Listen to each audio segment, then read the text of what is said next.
सारणी को होता है वो हमेशा वर्गाकार मैट्रिक्स से बनता है। किससे बनता है? वर्गाकार मैट्रिक्स से ही बनता है। इट मीन्स जो डिटरमिनेंट होगा उसके लिए आपके लिए क्या होना चाहिए? कि स्क्वायर मैट्रिक्स होना चाहिए, 1 2 3 एंड 4। ठीक है।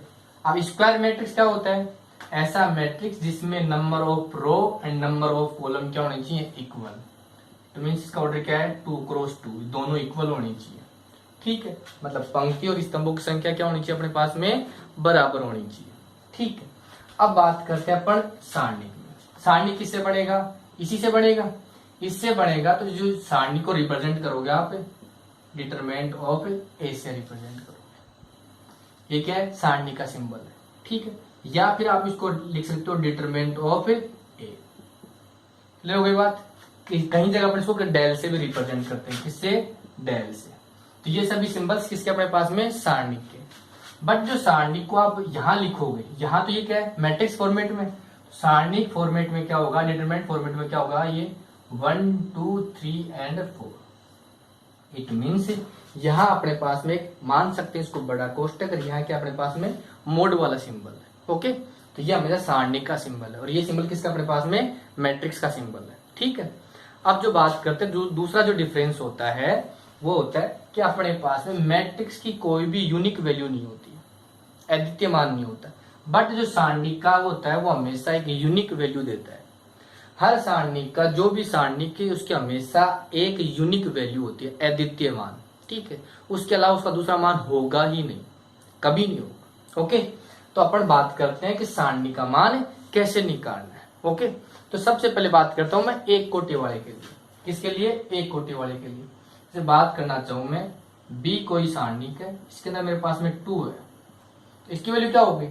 इट मीन इसकी वैल्यू क्या हो जाएगी? मेरे पास में 2 ही हो जाएगी। एक ऑर्डर वाले की बात है।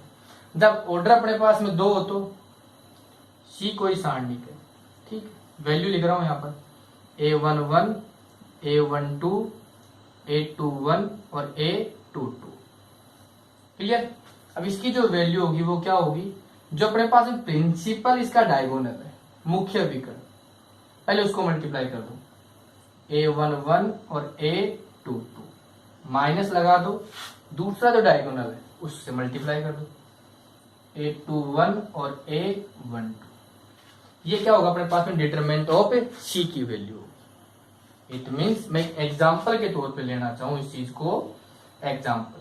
ठीक है, एक कोई मेरे पास में सारणी का 2 5 0 और 3। ठीक, इसकी वैल्यू कैसे फाइंड करेंगे? क्या बताया मैंने? प्रिंसिपल डायगोनल को पहले मल्टीप्लाई करो, 2 इंटू 3 माइनस का सिंबल 0 इंटू 5। सोल्व कर लो इसको, सोल्व करते हो तो 6 माइनस 0, इट मीन इसकी वैल्यू क्या आ गई मेरे पास में? 6 आ गई। क्लियर हो गई बात? ये तो अपने पास में जब ऑर्डर अपने पास में 2, अब ऑर्डर 3 हो तो, ऑर्डर अपने पास में 3 हो तो फिर क्या करना है? तो ऑर्डर जो 3 है उसके लिए अपने पास में 6 तरीके हैं, टोटल 6 टाइप्स। ठीक, ऑर्डर 3 की बात कर रहा हूं। ठीक है, तो ऑर्डर 3 के लिए बात करना चाहूं, एक कोई मैं अपने पास में सारणी A11 A12 और A13, A21 A22 और A23, A31 A32 और A33। क्लियर? ये अपने पास में कोई सारणी का। अब यहां से अपने को क्या करना है? इस सारणी की वैल्यू फाइंड करनी है। अब इस सारणी की जो वैल्यू फाइंड करनी है तो उसके लिए अपने पास में पहले कुछ कंडीशंस है। ठीक, कंडीशंस क्या है? कि अपन इसको, इसके जो मान है 6 तरीके से निकाल सकते हैं। कितने तरीके से निकाल सकते हैं? 6 तरीके से। पहला क्या है?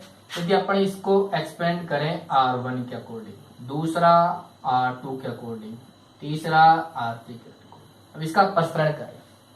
एक्सपेंड करने का मतलब क्या है? प्रसरण करना है।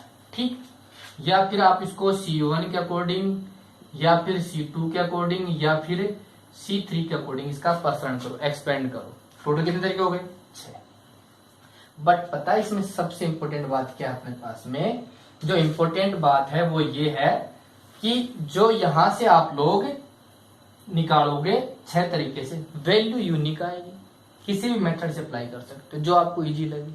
ठीक, मोस्ट ऑफ आप लोगों को क्या यूज करना है, जिस कॉलम में या फिर जिस रो में मैक्सिमम जीरो हो उसके अकॉर्डिंग क्या कर दो, उसको एक्सपेंड कर दो, परसेंट कर दो।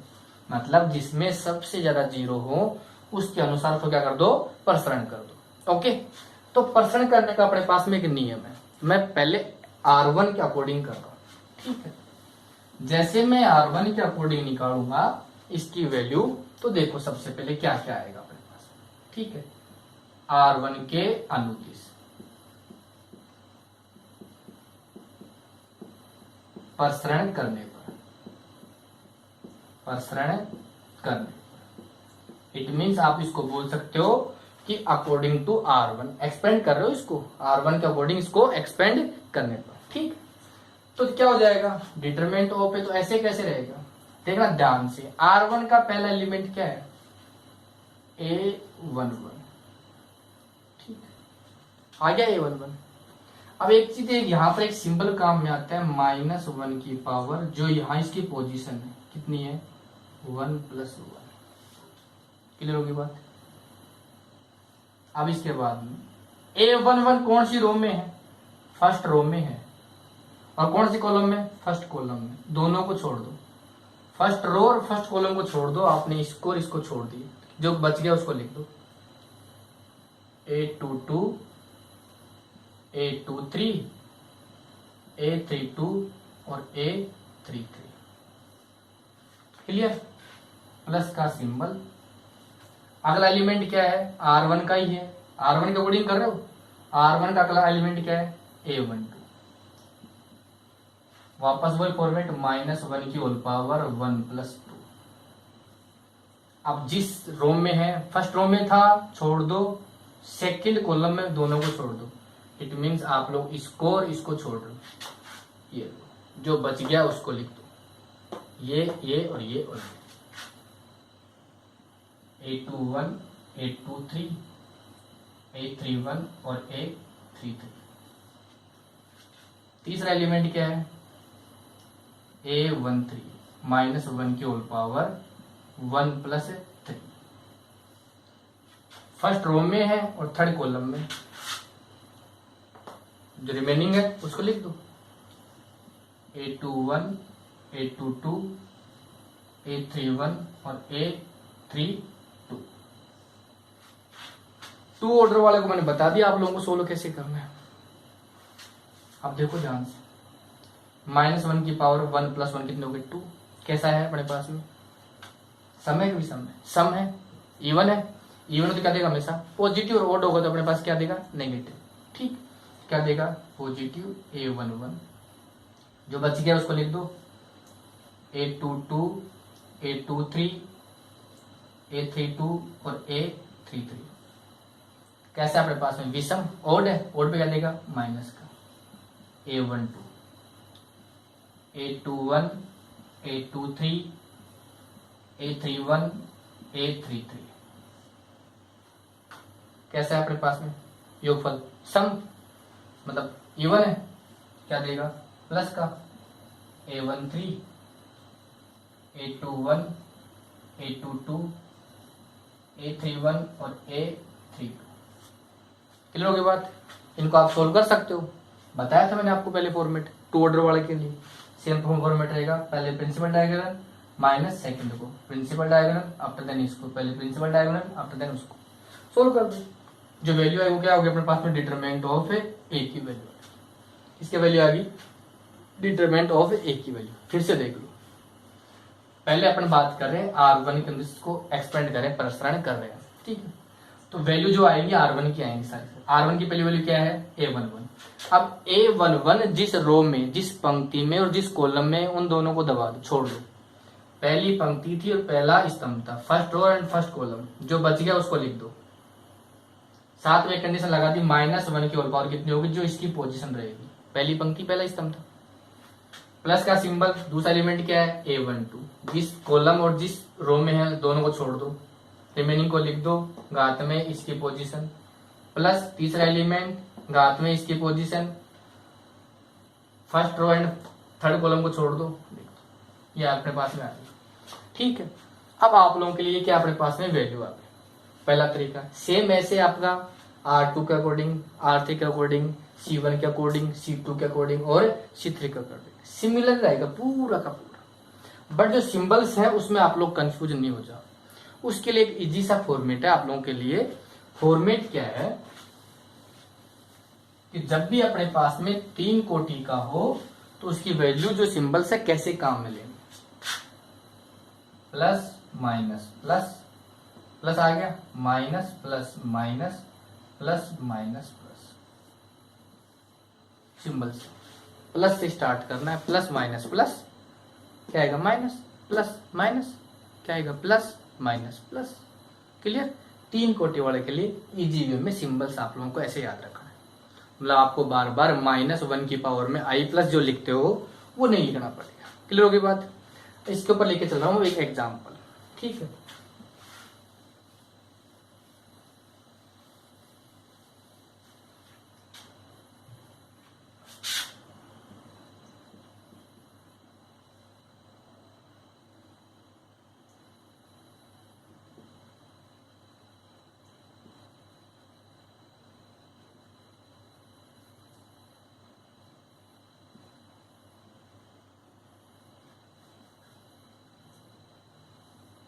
अपने को बोला जाए इसकी वैल्यू फाइंड करो। अभी मैंने आप लोगों को कहा था कि जिसमें मैक्सिमम जीरो उसके अकॉर्डिंग कर दो, कोई इश्यू नहीं है। बट मैं सारे फॉर्मेट बता रहा हूँ आप लोगों को। पहले कर रहा हूँ R1 के अकॉर्डिंग। ठीक है, R1 के अनुदिश। ठीक है, डिटरमिनेंट ऑफ ए की वैल्यू फाइंड कर रहा हूँ। पहला क्या है, प्लस आएगा 1, छोड़ दो इसको। जिस पंक्ति और जिस कॉलम में, जिस रो और जिस कॉलम में अपने पास उनको छोड़ दो। First row and first column छोड़ दिया, 4 -1 6 एंड 0। सेकंड पे क्या देगा, माइनस का, -0। कौन सी में अपने पास में, फर्स्ट रो और सेकंड कॉलम छोड़ दो, 2 -1 5 एंड 0। थर्ड क्या है, माइनस का 3, -3 देते क्या है, वैल्यू प्लस के देता है बट -3 है। First row and third column छोड़ दो, 2 4 5 एंड 6। सोल्व कर लो इसको। 1 तो है, कोई इफेक्ट नहीं पड़ेगा। 0 माइनस का 6, माइनस प्लस का 6, माइनस 0 से करोगे तो पूरा 0 हो जाएगा, मत सोल्व करना इसको। -3, 6 × 2 6 दूनी 12 और -5 चौक 20। सोल्व कर लो इसको पूरे। 6 -3, 12 में से 20 गए, माइनस के 8 तो 8 या 24 प्लस के 24 हो गए, 24 6 30। इसकी वैल्यू कितने आ गए मेरे पास में, 30। क्लियर होगी बात। अब मैं इसको R1 का दूसरा ले लिया। ठीक है, अब इसको लेके चल रहा हूं मैं C3 का अकॉर्डिंग। किसका अकॉर्डिंग ले रहा हूं, C3 का अकॉर्डिंग, C3 के अनुदिश। ठीक है, C3 का पहला एलिमेंट क्या है, -3। क्या करना है, जिस रो में है जिस कॉलम में इसको छोड़ दो, 2 4 5 और 6।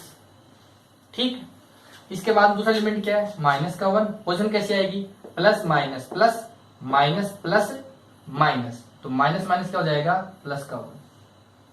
जिस रो में है और जिस कॉलम में छोड़ दो, इन दोनों को छोड़ दिया, 1 0 5 6।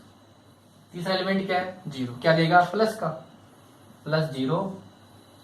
इस रो में इस कॉलम में छोड़ दो, 1 0 2 4। क्लियर। सोल्व कर लो इसको। माइनस का 3, 6 दूनी 12, -5 चौक 20, +1, 6 और माइनस का 0। ये पूरा क्या है, 0। 12 में 20 गए 8, माइनस के 8 बच गए, -8 -3 तो माइनस के प्लस माइनस क्या हो गया, प्लस के 24 +6 कितना आ गया, 30। ये वैल्यू क्या है अपने पास में, इक्वल। R1 के अकॉर्डिंग किया तो भी 30 एंड C3 के अकॉर्डिंग किया तो भी क्या है, 30। इट मीन जो वैल्यू होगी वो अपने पास में क्या होगी, यूनिक, वो कभी भी चेंज नहीं होगी। ओके, अब अपन बात करते हैं कोई भी सारणिक है उसके उप सारणिक और सेकंड क्या होंगे, मतलब उसके माइनस और कोफैक्टर से क्या होंगे। ओके, तो सबसे पहले बात करते हैं 2 कोटि वाले के लिए। ठीक, जो 2 कोटि वाला कोई भी सारणिक है, जैसे एक कोई सारणिक है, A11, A12, A21 और A22।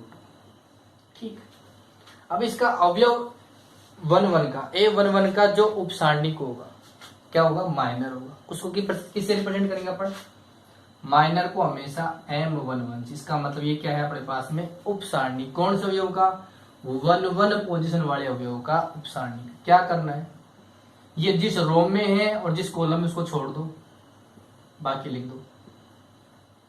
ऐसे ही M12 जिस रो में है जिस कॉलम में उसको छोड़ दो, है A21। M21 जिस रो में है और जिस कॉलम में उसको छोड़ दो, A12। और M22 छोड़ दो, A11। ये क्या कहलाएंगे, उपसारणिक कहलाएंगे। क्या कहलाएंगे अपने पास में, उपसारणिक कहलाएंगे। ये तो अपने पास बात करें 2 कोटि वाले के लिए। यदि अपने पास में कितनी कोटि का हो, 3 कोटि का हो, तो 3 कोटि का होगा तो उसके लिए देखो क्या हो जाएगा, बढ़ा दो इसी को, A31, A32, A13, A23 और A33। ठीक, अब इसके जो माइनर है कैसे निकालेंगे अपन, वही बात पहले अवयव की, M11 की निकाल दो। 1 1 पोजीशन वाले अवयव का माइनर उपसारणिक क्या होगा, जिस भी रो में है जिस भी कॉलम में उसको छोड़ दो, छोड़ दो पूरे को। क्या बच गया, A22, A23, A32 और A33। क्लियर, किसी भी का निकाल लो। बात करना चाहूं मान लो M22 की, 22 पोजीशन वाले के लिए ये रहा, जिस रो में है और जिस कॉलम में छोड़ दो, जिस पंक्ति और जिस स्तंभ को छोड़ दो, A11, A13, A31 और A33। ऐसे अपन किसी का निकाल सकते हैं, M31 का निकाल लो, M31 का निकाल लो। M31 का क्या होगा अपने पास में, M31 ये रहा, छोड़ दो इस रो को इस कॉलम को, A12, A13, A22 और A23। क्लियर होगी बात सभी को। ऐसे अपन किसी भी एलिमेंट का क्या निकाल सकते हैं, अपन माइनर उपसारणिक निकाल सकते हैं। क्या कहलाएगा अपने पास में, उपसारणिक कहलाएगा। ठीक है, अब इसके बाद में आते हैं अपने पास में सेकंडज। क्या आते हैं अपने पास में, सेकंडज, कोफैक्टर। अपन इसको एडजॉइंट से भी रिप्रेजेंट कर सकते हैं। अब मैं बात करूं इसके सेकंड की, देखो ज्यादा डिफरेंस नहीं होता, हल्का सा डिफरेंस है, माइनर सा। M11 मतलब 1 1 पोजीशन वाले का यहाँ क्या था, उपसारणिक। यहाँ लिख दूं मैं इसका कोफैक्टर, सेकंड निकाल लो, 1 1 पोजीशन। किससे रिप्रेजेंट करेंगे इसको, A से। तो A11 ये क्या कहता है कि जो इसकी पोजीशन है -1 की होल पावर में बैठा दो, बाकी M11, बाकी क्या लिख सकते हो आप, M11। क्लियर हुआ, M11 ये रहा। इसकी बात करना चाहो तो इसका मतलब यहाँ इसकी वैल्यू क्या हो जाएगी, 1 1 क्या हो जाएगा, 2 सम है, इवन है, इवन पे क्या देगा, पॉजिटिव देगा, तो M11 की इक्वल हो। इसकी बात करना चाहूं तो A22 की, तो -2 प्लस क्या होगा, 4 सम है तो क्या देगा, प्लस क्या देगा, किसके बराबर होगा, M22 के बराबर होगा। इसके बात करना चाहूं A31, ये भी क्या है, सम ही है, तो M31 के इक्वल में देगा। अब एक अपवाद रूप लेता हूं मैं A23 के, M23 की माइनर निकालता हूं सबसे पहले, छोड़ दो, A11, A12, A31 और A32। क्लियर, अब इसका जो मेरे को सेकंड निकालना है क्या होगा, A23, दोनों का सम कितना है अपने पास, योगफल कितना है, विषम संख्या, तो क्या देगा, माइनस का, इधर क्या है M23। ये क्या कहलाएंगे अपने पास में, सेकंडस कहलाएंगे। क्या कहलाएंगे अपने पास में, सेकंडस कहलाएंगे। क्लियर होगी बात। अब एक चीज जो स्पेशल नोट है वो बता रहा हूं आप लोगों को। स्पेशल नोट है वो क्या कहता है,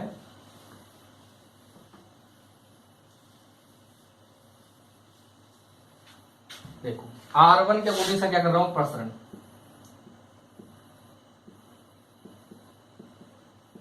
ठीक है, डिटरमिनेंट ऑफ A, A11 छोड़ दो इनको, तो A22, A23, A32 और A33 minus A12, A21, A23, A31 और A33 plus A13, A21, A22, A31 और A32। यहाँ तक तो मे भी किसी को प्रॉब्लम नहीं होगी। भाई इसको छोड़ दिया, ये वाले आ गए, अब इसको छोड़ दोगे तो ये आ गए, अब इसको छोड़ दोगे तो ये चारों आ गए। क्लियर होगी बात? पोजीशन मैंने कर दी प्लस माइनस प्लस। अब बेटा ये क्या था कि इसको क्या लिख सकता हूं मैं, क्या अवयव A11 का सेकंड है क्या ये? इसका सेकंड निकालेंगे क्या होगा, इस पंक्ति स्तंभ को छोड़ दो, ये लिख दो, पोजीशन से मल्टीप्लाई कर दो, प्लस किया A11 इंटू इसका सेकंड। क्लियर? इसका सेकंड कैसा होगा, माइनस में आएगा, तो माइनस में आ रहा है, क्या रहा है, माइनस में आ रहा है, तो A12 प्लस A12, तो A12 का सेकंड। ये क्या होगा अपने पास में A13, तो A13 का सेकंड। ये क्या होगा, determinant of A. It means किसी भी रो या फिर किसी भी कॉलम के अकॉर्डिंग आप किसी भी सारणी का प्रश्न निकालते हो तो अवयवों को उनके संगत सेकंडों से मल्टीप्लाई करके क्या कर दो, जोड़ दो, तो क्या आएगा, सारणी का मान। अदर से मल्टीप्लाई कर दो तो क्या होगा, इसकी वैल्यू 0 आएगी। जैसे यहां मैंने इन्हीं के ले ली और यहाँ इस पंक्ति की नहीं लेके मैं क्या ले लू, इस स्तंभ की ले लू, A21, A22 sorry A12, A21 और A31 कर दो, ठीक। तो ये आ जाएगी, इसकी वैल्यू 0 आ जाएगी। ये आगे मैं बताऊंगा आप लोगों को। ओके।